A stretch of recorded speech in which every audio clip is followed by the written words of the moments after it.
Hi lovelies, இன்னைக்கு ஒரு சூப்பரான பால்கோவா செய்யலாமா? நான் இன்னைக்கு 1 லிட்டர் பால் தான் எடுத்துருக்கிறேன். அதுவும் பாக்கெட் பால் இல்லை, பசும்பால் தான் எடுத்துருக்கிறேன். அப்போ தான் டேஸ்ட் வந்துட்டு இன்னும் நல்லா வரும் அப்படின்றதுக்காக. அவ்வளோதான். இப்போ இதை வந்துட்டு கிண்ட ஸ்டார்ட் பண்ணிட்டேன்.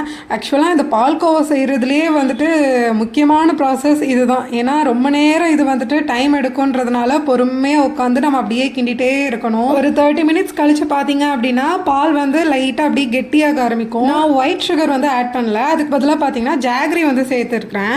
அதாவது 1 லிட்டர் பாலுக்கு பார்த்தீங்கன்னா 1/2 கப்பில் இருந்து 3/4 கப் அளவுக்கு வந்துட்டு நம்ம சுகர் ஆட் பண்ணிக்கலாம். 40 மினிட்ஸ் கழிச்சு பார்த்தீங்க அப்படின்னா நல்லாவே திக்காக இருக்கும்.